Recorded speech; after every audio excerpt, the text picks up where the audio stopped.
shooting the schlag right now. YouTube, what are you guys up to? Shooting the schlag right now. Yeah. Right on. I'll talk to you guys later. We have a minute or two left. Jeremy Schoening, Brady Metter, what's happening? Got a couple minutes here before we start the show.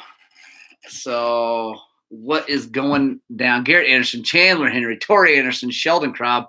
What are you guys up to? Roger Hurd's here on YouTube. Paul Antsy, how's it going? Are you getting, by the way, are you getting antsy about coming to Montrose to ride? Nate Scott, what's happening, my man? I'm looking forward to you guys coming and riding. It's going to be awesome. The hip, feeling so good. My mom is on. Good morning, Mom. So everybody say hi to my mom. Shane McNabb, Matt Simpson, how are you guys doing? Like I said, we've got one more minute before we start officially. Jay Balthazar, what's going down? It's a beautiful day. Well, actually, it's kind of gray and cloudy. It's not that cold, which means I'm pretty sure it's going to snow. It's supposed to snow. Chad Bailey, what's happening? Tori Anderson getting ready to drop the Hatchimal off and head into work. Yes. Oh, man, I love it. That is so awesome. Keith McQueen, how's it going? Thanks for saying hi to my mom. You guys are awesome. Willie Watts, how's Oklahoma? I bet it's more rideable than here right now.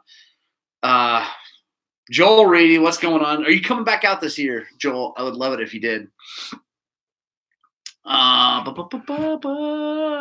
Yes, Sheldon Krob, work making that easy money. That's how it works, right?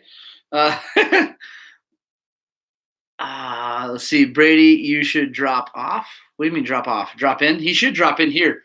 70 in Lake Havasu, Arizona for Roger Hurd. That's awesome.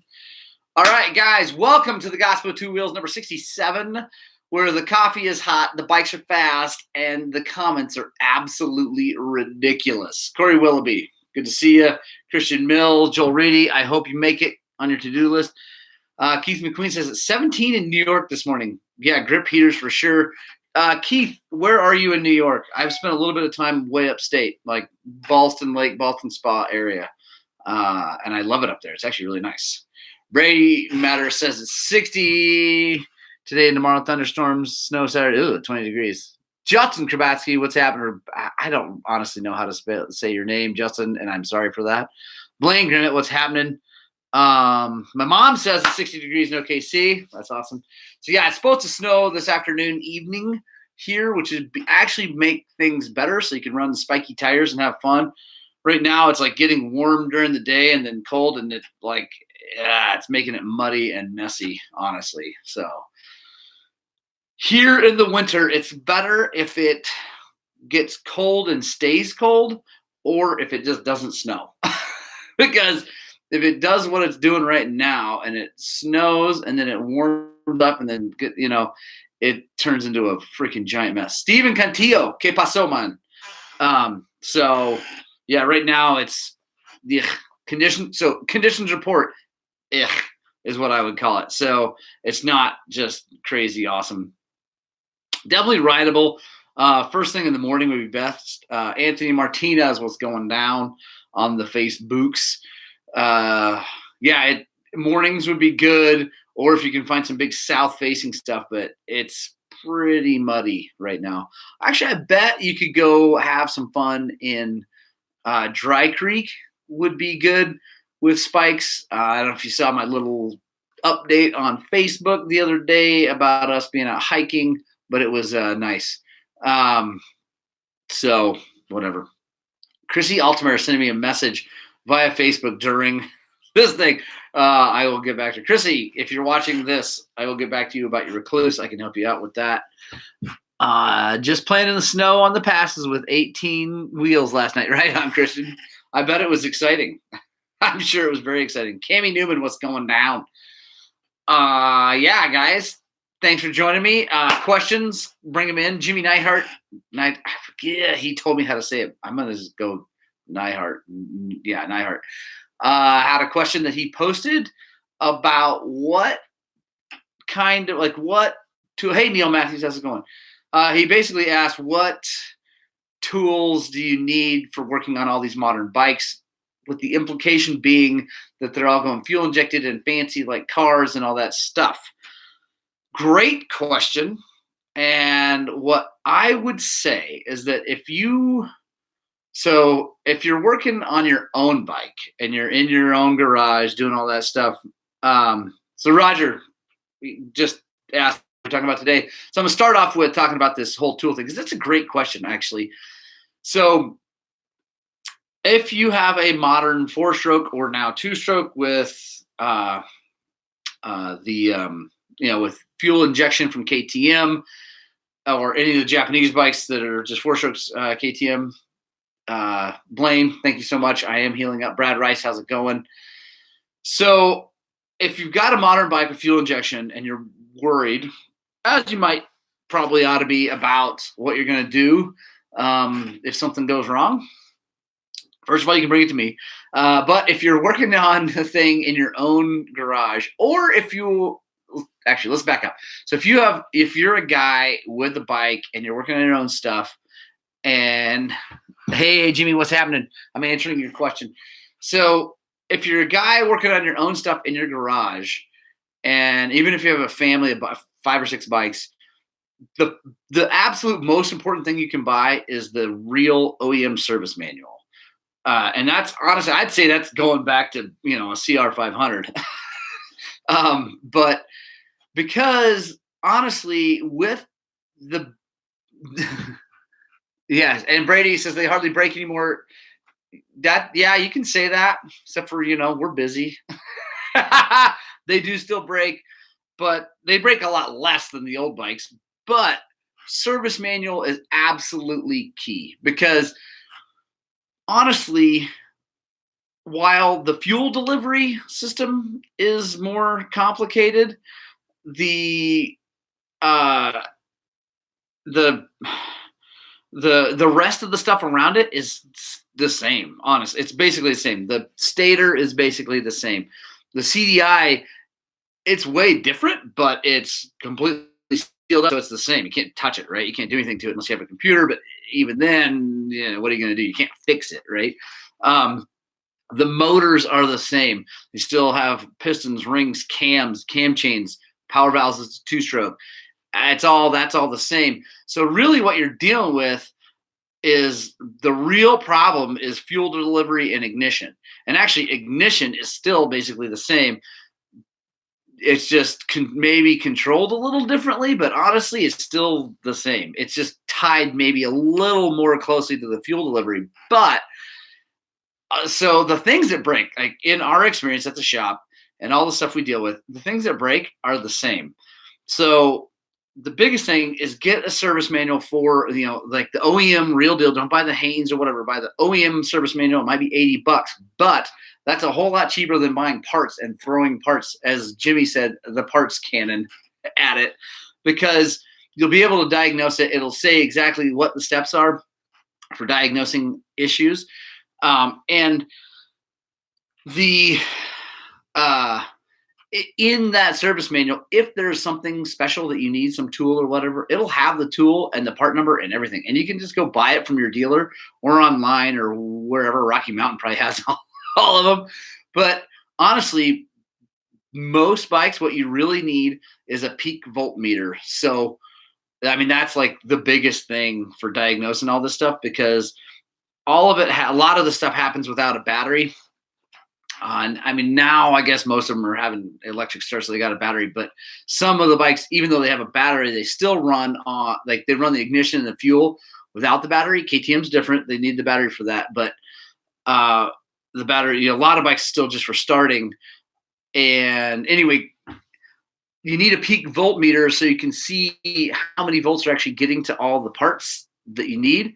And so, like, really, so OEM service manual for the bike that you own, that would be like, honestly, that would be something I would buy before I bought a whole bunch of bling, before I bought a Recluse, before I bought a left-hand brake, before I bought Moose's. But yeah, I would buy that along with the bike and then all your protection and all that stuff, because it's it's a great resource. And then, like I said, with a peak voltmeter, you can test almost everything.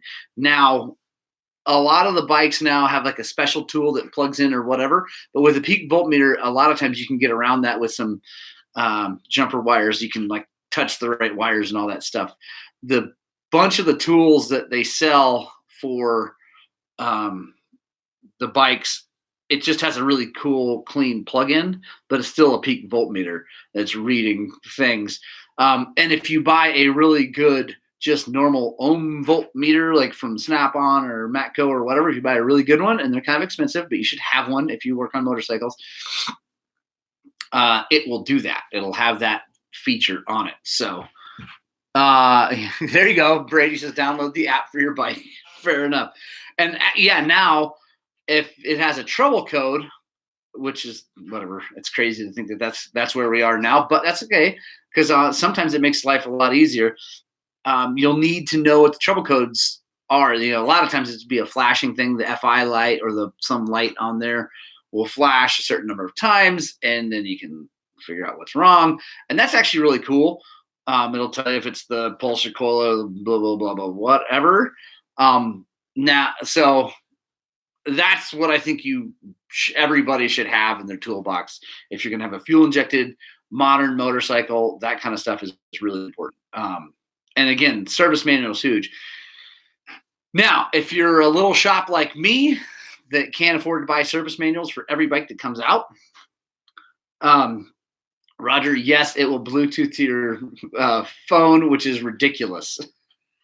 The YZ450 that we just sold, it totally Bluetooths to your phone, and it's really cool. I gotta quit resisting it. It is really cool. And like the YZ was awesome. You could change all kinds of stuff and really change the character of the bike with your phone really quickly. It was awesome. So that was cool. But okay, so all that being said, the other thing that I would buy if you're a small shop, right, and you're wanting to have something that you can diagnose some stuff, and 4-strokes are rad, Brady, but just not as rad as 2-strokes. I'm not hating Brady Matter. Brady Matter says stop hating. I'm not hating. I love all motorcycles. I just really like 2-strokes a lot. So the thing that I see fail very often and cause all kinds of confusion and heartache and just suffering are fuel pumps. And it's because I think, this is my opinion, I can't prove this, but from what I can tell is that you have a dirt bike, right? Dirt being a key part of that. And it's in dirt all the time, and there's dust everywhere. And Brady says, you guys probably love twin shocks and hated monoshocks back in the day. Brady, actually, I wasn't even around for that. So, I mean, as far as riding wise. But so I was always on a monoshock. But, and yes, you're probably right. That's how I would be. So fuel pumps in these dirt bikes, like I said, there's dirt all over the environment, right? It's crazy. It's dirty, dirty, dirty. It's dirt in the air, dirt in the whatever. So that's why the air filter is such an important thing for your engine. And on the bike, what happens is you're fueling whatever dirt gets in the gas tank. I don't care how freaking careful you are, dirt gets in the gas tank. Now there's a filter in there, and usually it's like a pre-filter, like a bag thing that sits there. Anyway, that gets clogged up really pretty fast sometimes, especially if you just get like a bunch of dirt in there, some bad gas or something like that. Yeah, and Roger says, and the pump sits above a hot engine. Yes, 100%. That's a huge issue. And so that dirt gets in there, then the pump has to pull a little bit harder, right, for a little bit more, and it keeps running, and then it gets a little more dirt, and then it pulls a little bit harder, a little more dirt, a little bit harder, and then eventually the pump just can't do it because the pumps are like this big by that big around. They're tiny. And eventually it starts to fail. Then it can't pump hard enough, and the bike runs a little bit lean. It's not that big a deal. You don't really notice it right away. And then all of a sudden it gets hard to start, and all this stuff, and you check the valves, and that's not the problem. And you check the spark, and that's not the problem. And if you've watched my KX450 diagnosis video on YouTube, you'll see I did all that, man. I went down that rabbit hole, and uh, the and it just in it anyway.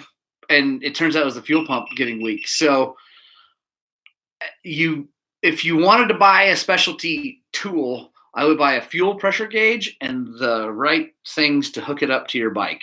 And every bike's a little bit different, so you'll need the right thing for your bike. But and sometimes it's a Schrader valve, but most of these bikes don't have that style. Like on a car, it just doesn't. Anyway, they're not that advanced yet, and there's not enough room to have all that rail and whatever. So OEM service manual are really, really good. Ohm meter / volt, multimeter, they call them. Spend the money, get a Fluke or a Snap-on. I think Snap-ons are probably made by Fluke, but anyway, and a fuel pressure gauge. That would be like, if you're going to spend some money, do that. Now, again, if you're owning a shop, fuel pressure gauge is a necessity. Brady Metter says he rails on his thumpers. I want to say something, but I'm not gonna. I'm keeping it clean. Zach Mathis, good morning. How's it going? So yeah, Jimmy, there you go. That's my opinion on that stuff. Roger Hurd had a great comment before. A good set of tire irons, 100%. Like, absolutely, good set of tire irons. And honestly, now that they have them, a good tire stand. I really like. I have the Moose version of the Raviconda because it was cheaper, and it seems like it's just as good. It's kind of wearing out, and maybe a Raviconda would too if you did as many as I do, but I don't know. So yeah, there you go. There's my official take on stuff to buy if you're going to work on modern bikes. I mean, if it's your own bike in your garage, you're crazy not to have the service manual. Now, if you're a shop like me and you can't afford to buy, like I said, buy all the service manuals for all the bikes that come out. Couple things. Most of the manufacturers, the 250, let's talk about KTM, 250, 350, 450, 500, diagnosing problems on all of those for any specific year is going to be basically the same because they're using the same fuel pump, the same, there's different housings and whatever around it, but generally it's the same. And you probably only need one book for that to diagnose things. But the other thing is there's a really cool website called, I think it's Manuals Lib. So MANUALSLIB for Manuals Library.com. So manualslib.com, and you can pretty much download almost anything. You got to pay for it, but it's totally worth it. Roger Hurd, zip tie tire stand. I've not actually used zip ties, but I'm sure it's really good. Ty Davis has made and supported lots of really good stuff. So what other questions do we have about stuff? Schlag is going well. Thank you guys so much for tuning in. If you're doing that, it's getting lots of views, lots of people. It's awesome. Jimmy says, thanks. Hippopotamus, great info. Christoph SX has manuals too. $10 got the shop manual for my 19. Awesome. Sweet. Yeah, I'm sure there's lots of places to buy them online. And I like to do that because then I can save the PDF on my computer and I can just print out the section I need. It's just easier than buying the whole thing. Now on my own personal motorcycle, I buy the big manual because I like it, and then I have it. So whatever. Yeah. So other questions, bring them on. Like I said, Schlag's going well. Shop's actually picking up, getting busier, which is crazy, which is awesome. Usually does that right after the first of the year because we get through Christmas and New Year's and then we get going. So that's awesome. Hip is feeling great. It really is. I had a pretty hard workout yesterday as far as like I rode the stationary bicycle and I hammered down for about 5 miles. It's a little sore this morning, but not in a bad way. And that's awesome. So I'm really happy about that. February 19th cannot come soon enough. I still haven't figured out the date for the Triumphant Return ride, which I would love for you all to come ride with me, but it's going to be the beginning of March. I'm trying to decide if I'm going to go to Texas and race the first RMEC. I think it's the 7th of March, something like that. Let me know. chime in if you know. But yeah, so that's what's going on there. What else is going on? Lots of videos coming down the pike. My kid, oh, I'm so proud. So as you guys all know, if you follow us on the socials, I get my kids involved in working on their own motorcycles, and we don't buy brand new motorcycles. My son's KX65 was brand new, but that's because his other one that we rebuilt got stolen out of the back of my van at a race, and my dad felt horrible, and he helped us buy a new one. But normally, my children don't get new motorcycles; they get old ones, and we rebuild them. So that same kid with the 65, he's 10 years old, and last weekend we went down to the shop and we put a piston in that 65, and he did a phenomenal job. Obviously, I helped with some things, some stuff that I didn't want to have go wrong and cause us to delay it, but he did a really great job, and I'm so proud of him because it started the first kick. Like, he got on the bike, no joke, and was like rolling the kicker over, and he didn't even like kick it hard, and it fired up, and he was just like to the moon. So it was awesome. Brady, I know are you coming to Texas, Brady? That'd be awesome. Oh, okay. Thomas, hit the second RMC in Turkey, Texas. It's a national. That's awesome. Is Turkey near Kittikay? Let me know, because if it is, I raced there and it's awesome.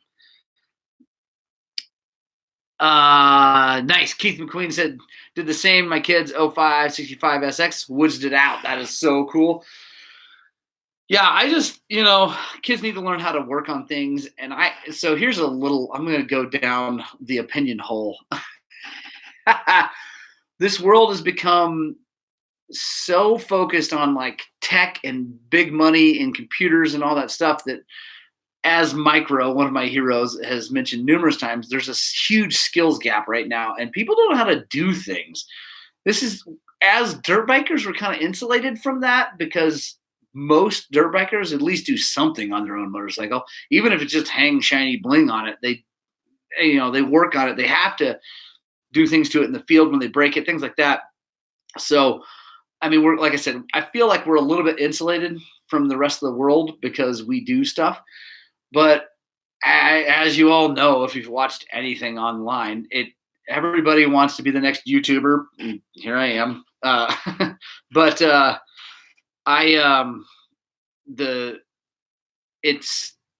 feel like the world just doesn't know how to do stuff anymore, and they just want to hire people. But the problem is, if everybody gets to that point, then no one can do anything. And Jimmy just said, great for hands-on people. I'm an electrician. Big dog, fair enough. You don't want to mess your own thing up. I get that 100%, and that's not awesome. You don't want to do that and cost yourself more money and frustration.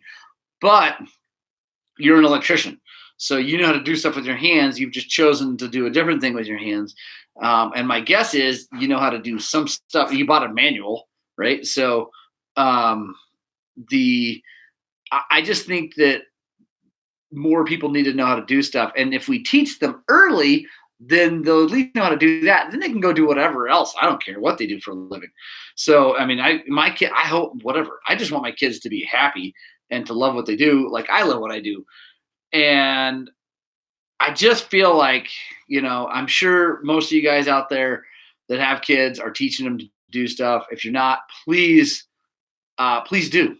Please teach your kids how to do at least something. At least change the oil, clean the air filter, do something with their hands, because doing things with your hands activates your brain, and that makes a huge difference. So there's my opinion. Shane McNabb says, my daughter rebuilt her XR80 that we got for $100. Dude, that's awesome. Perfect. And my older boy, we put a crankshaft in his KX100 because we got it for $400. We put a crank in it, new top end and everything, the whole thing, and it was awesome. Jimmy says, I find joy in wrenching almost as much as riding. That's why I do what I do for a living. So here's a funny little known fact is that I have a bachelor's degree in natural resource management and a minor in geographic information systems from CSU. And obviously I don't do any of that for a living. And when I graduated from college, I went to work in the construction field because I was climbing and the construction was easy. You could make a bunch of money and then leave and no one noticed, and you can come back, and it was just simple. And when I bought my first dirt bike, I was old, 26 years old, and I just like it consumed me, right? Like it was all I wanted to do, and I couldn't afford to pay someone to fix it, so I had to learn how to fix it. And I found quickly that I really enjoyed working on them. So, and then that changed my life 100%. So, Keith McQueen, best thing is having your 10-year-old say, "Dad, that guy's bike is way lean." Ha! Yes, totally. That is so good. That is awesome. And yeah, it's great. I love when my kids would go to a race or go out riding and they hear someone's bike and like, "Dad, that thing doesn't sound right." And I'm like, "You're correct. It does not sound right." And yeah, it's really great. And then when they come back to me and they're still learning the different words for different, lean, rich, things like that. And but they'll go ride after we get done. We go to California, come back here, whatever. We change elevation. "Dad, do we need to adjust the carburetor for the elevator?" I'm like, "No, I got it already." Okay. And they go ride and they come back and, big thumbs up. "Dad, running great. Awesome." And it's just nice to know that they can do that. So Dean Duguay, what's happening? Tony Andrews, how's it going? Yeah, like I said, keep questions. We got 5 more minutes before I got a boogie. I'm going to keep this thing on a schedule today. By the way, this is our first official Gospel 2 Wheels on the Right Day for 2020. Thank you for joining me. Lots of you guys joining me today, which is awesome. Thank you so much. Yeah, any other last minute questions for me about mechanic stuff, whatever. Also, any stuff that you want to talk about next week, let me know. Hey, great. Keith McQueen, I love it. Tori Anderson, yes. Have fun. Happy Thursday. Have a great day.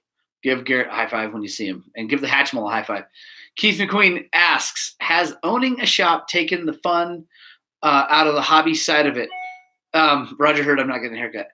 That is a phenomenal question, and one I have seen so very many shop owners really struggle with, and big time struggle with. Like, I won't mention names because I don't want to upset anybody, but some friends of mine have Michael, I'm going to get to you. I will not close this thing down before. Nate Scott, that is awesome. So has it taken the fun out of it? And in my situation, no, it has not, Keith. And I have watched it really suck the life out of people. I've watched people struggle and hate motorcycles. I've heard shop owners, friends of mine who used to be a ride all the time, say that they hate motorcycles. And that's horrible. I feel so bad about that because that's just a tough one. Brady says he struggles with it, but Brady, answer this. What do you think about, how do you feel like I handle that? Because I love motorcycles more and more. Honestly, I swear every week I love them more and more. I love working on greasy old ATVs and working on bikes that are piles that really people shouldn't work on and we should just check them. No, I don't love that. I don't love that at all. And it drives me crazy. And sometimes I want to throw wrenches through walls. But as far as the hobby side of it, I absolutely love it. And I couldn't love riding anymore. It's just glorious. And I think the way I've handled that better than other people. First of all, there's 2 things. One is I think I'm a true genetic lover of motorcycling, right? Some people get into it because it's fun for a little while and then it falls apart and it's like whatever.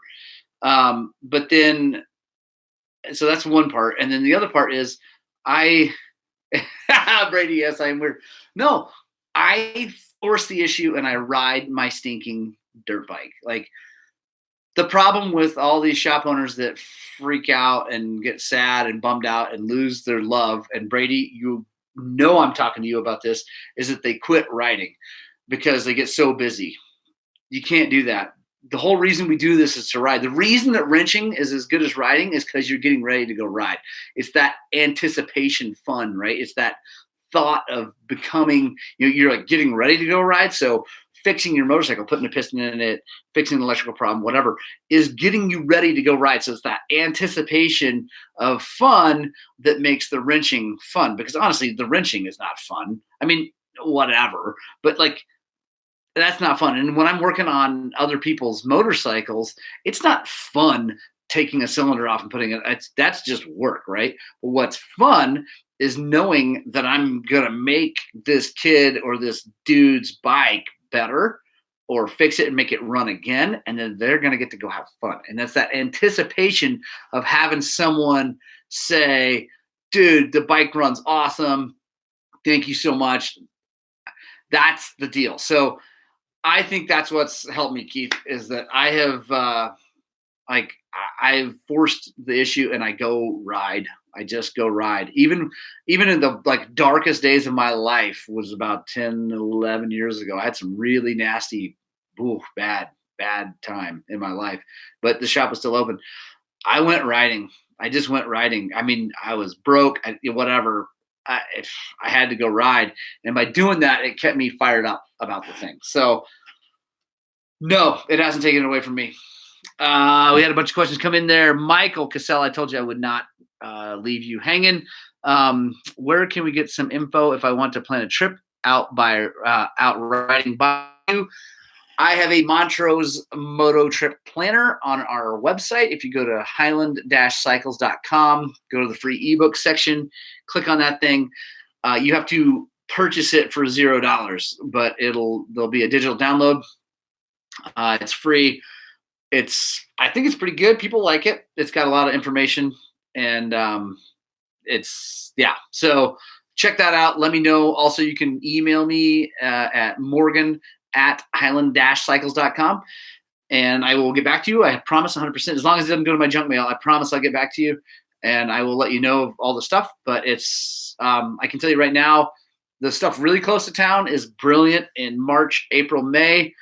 Then the mountains, which are only 30 minutes away, get really good in June, July, August. And then it gets better again down here, September, October, November. And then in the winter, sometimes it's awesome. Let's see. Roger, I know it kills you to stop writing. I can't even imagine. Keith, that, by the way, that is hilarious. Let me see. I got a good YouTube. I'm going over here to Facebook real fast because I had some questions come through. Brady says I'm weird. That's true. Working on ATVs and UTVs sucks. It does. It really totally sucks. But in the winter, I do a bunch of it because it's what it is. It's wintertime, man. People's dirt bikes are parked.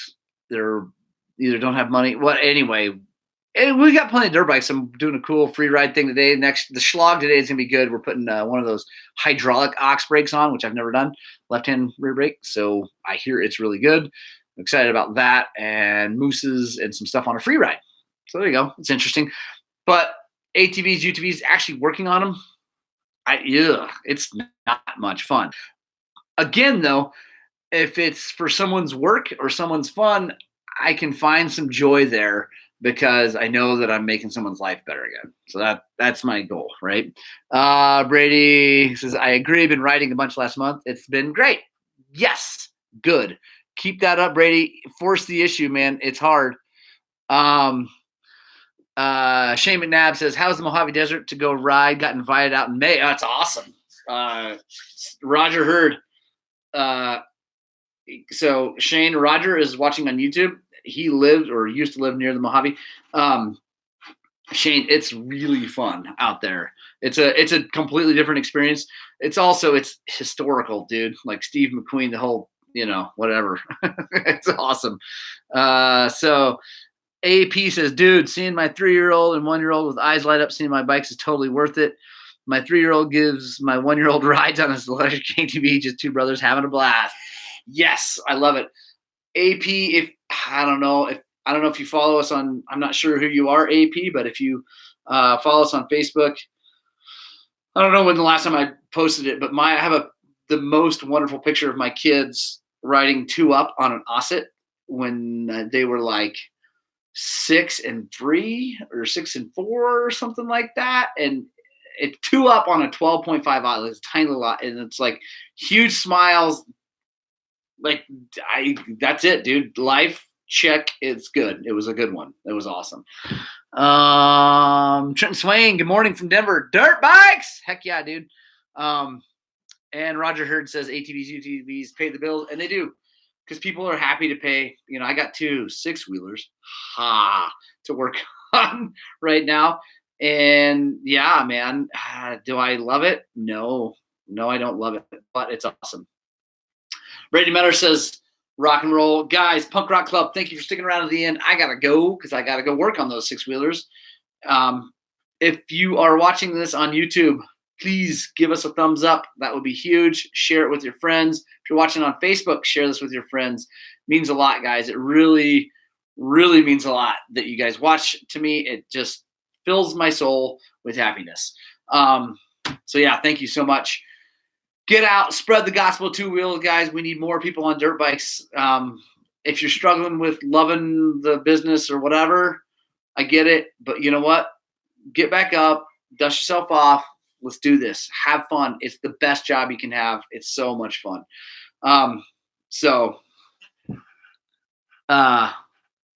says Hago. I'm not sure what that means, but awesome. Have a good one. I pray, and maybe that's what it means. Have a good one. So, guys, Punk Rock Club, thanks for sticking around to the end. I love you guys. Spread the gospel of 2 wheels, and please, please, please, please, please, please, please, go find some time to ride your dirt bikes.